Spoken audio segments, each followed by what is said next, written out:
Alright,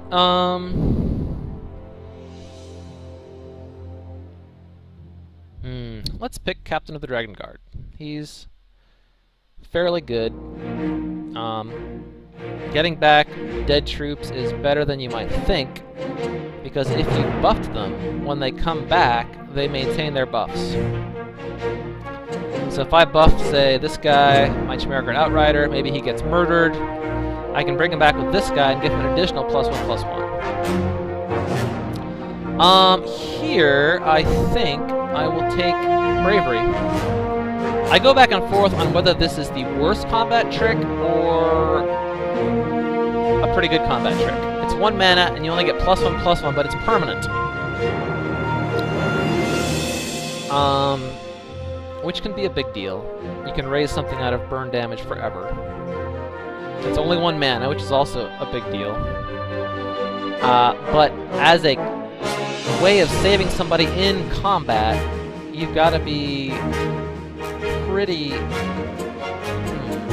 None of these are great. I'll take this, just so people don't destroy my Solitary Exile and my Soul Marble.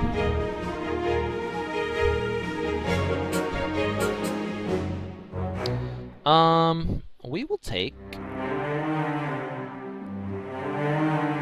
Actually, these are all pretty good. I don't know which one. Well, alright. When I say they're all pretty good, I mean I value them all equally. None of them are great. This might help us with threshold issues. I'll do that, actually. Radiant Armor. This will go excellently with our Chimera Guard Outrider.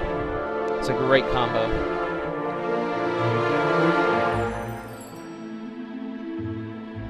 Let's take Reversion. Reversion is often undervalued, but that's actually a great sideboard card.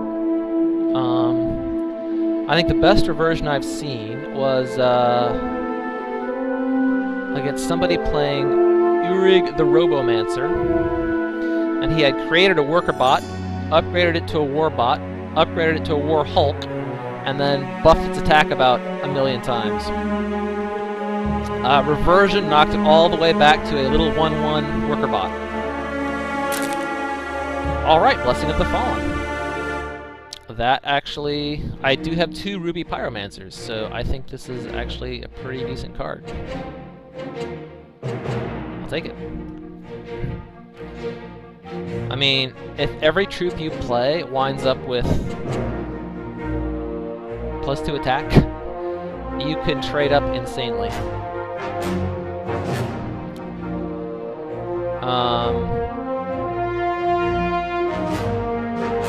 I am amused by this allow Yard Inspire text. However, hopefully that means it's actually working now. I know for a while in beta, or alpha rather, it's not.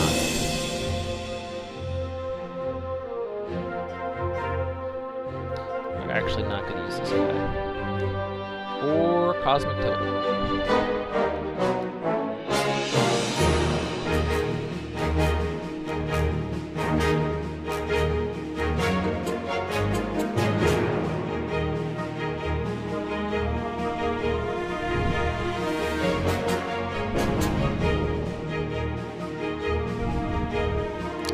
Alright, another Wretched Brute. Well, I think we clearly have to take Inner Conflict. Oh, there is also a Shield Trainer. Well, there's a chance we would get another Shield Trainer. I mean, I feel bad not taking a Blessing of the Fallen. Plus, it helps a lot. There's a chance this will go back around if nobody values Shield Trainer a lot. I really don't think Inner Conflict will circle back around. I mean, if you draw Shield Trainer early on, he can have an amazing impact on the game. However, if you draw him late, he does almost nothing. Whereas Inner Conflict drawing late is actually very, very good. And this is a form of removal. So right now we've got Solitary Exile and Inner Conflict. This is not a great one for us.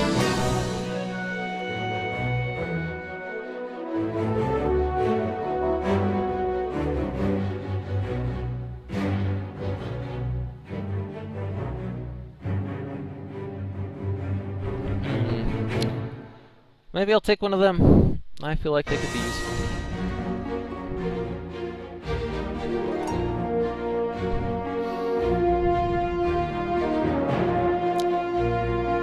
I've got to watch out here because I'm gonna have a ton of diamond cards, but only a few ruby cards.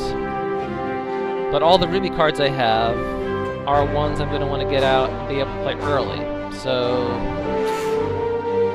it's gonna be a little tricky.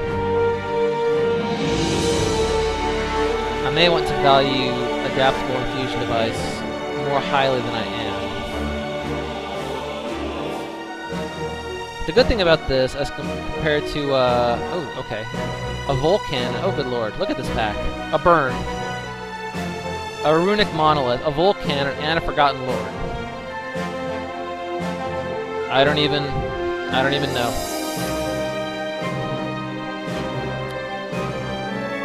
Oh, I have a Forgotten Lord already. 2 Forgotten Lords would be better. Burn is really good. Oh man. Volt Cannon's really good. I wish I could take about 5 cards from this pack. I think I'll go with the Forgotten Lord, though.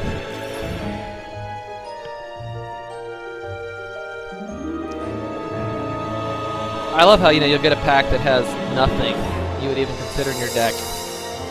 And the next pack has about 5 amazing cards. I might have hated Volt Cannon, except I do have an answer for it with Solitary Exile. Otherwise, that could destroy me all by itself. Alright, this is not a real great pack.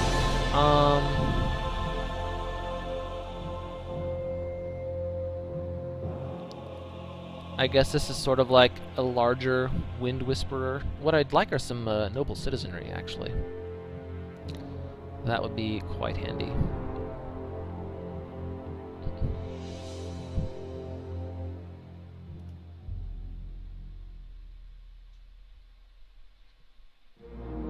I'll be really happy if my Shield Trainer rotates around back to me. I'm actually... I mean, there are a lot of troops with Inspire, but I see them so rarely in draft.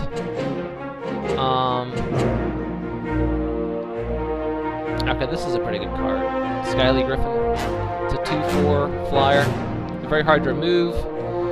The 2 attack is sufficient to kill a lot of flyers. Spearcliff Cloud Knight, for example.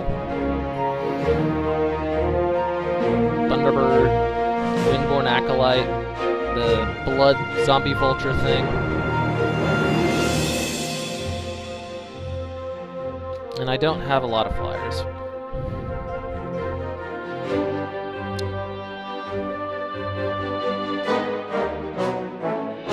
I mean, when you look at it, it's amazing how much extra you get for 1 mana between this flyer and the Pegasus. Pay 1 more mana, get 3 more health. I mean, that's pretty big. Alright, so... I think we're gonna pick... I don't know... Look at this. I mean, is nobody doing Blood?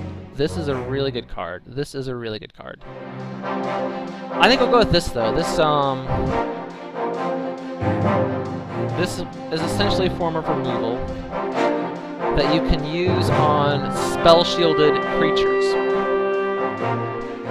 So, for example, this would let you, I don't know, take out, say, a Forgotten Lord.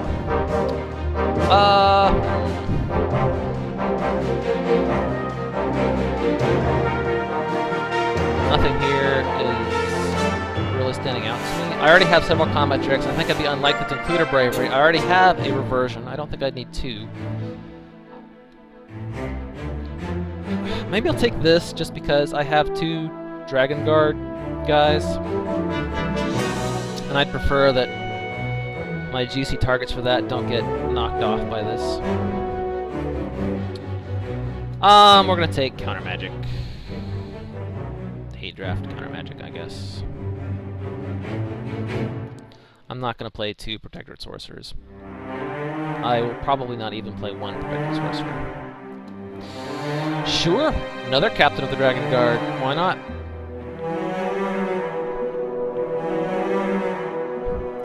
Now, what could be amazing, right, is if you wind up with about 4 of these Captains of the Dragon Guard, and you just start cycling them. So, so what's probably going to happen is I'm going to get wiped out on the early game. I'm kind of wishing I'd taken that burn now.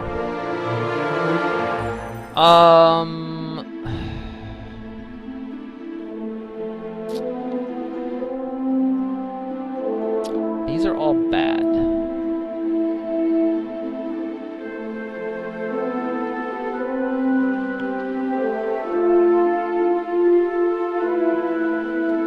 I'll take him, I guess. I doubt I'll play him. Well, I thought I took him. I don't know if it actually took. Sure, another Captain of the Dragon Guard.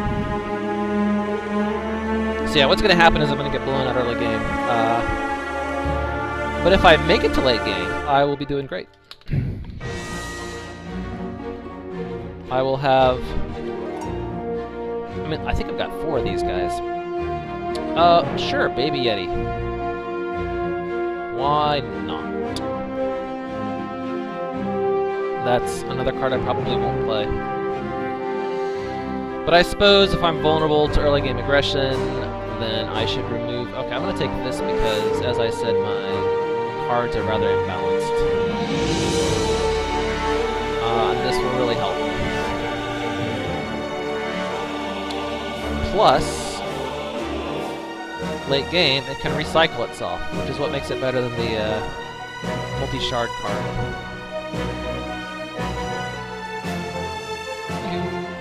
Okay, here we go. Alright, Burn to the Ground, of course. Ruby Pyromancer, of course. Heroic Inspiration. Inner Conflict. Soul Marble.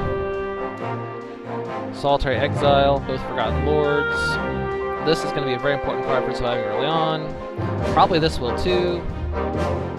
He's good.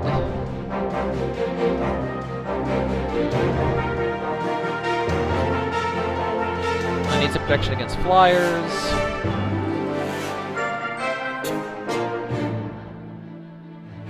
Yeah, I have like no early game troops. It's pretty bad.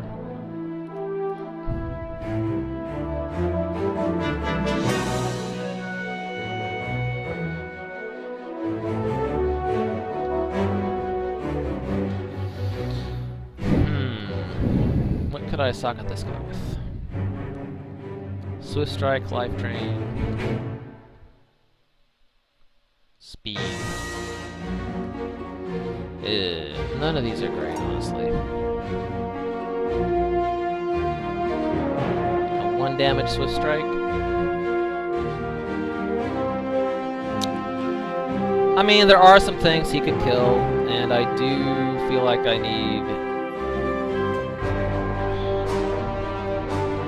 Well, if he enters play after Ruby Pyromancer, he'll be fine. Alright, let's throw in all of these. Both of those.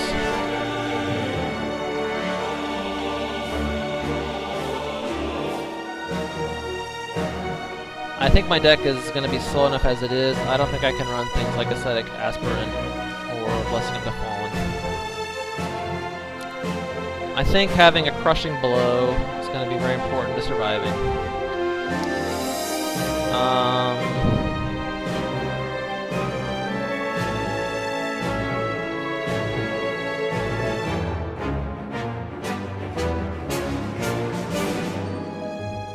I don't think that worked. Okay. Yeah, I have very few 2-drops. I mean, if I get Soul Marble out, I should be fine. But there's no guarantee of that. I've got a great late game. I can just cycle these guys all day if I make it that far. So perhaps what I need is this, Blinding Light.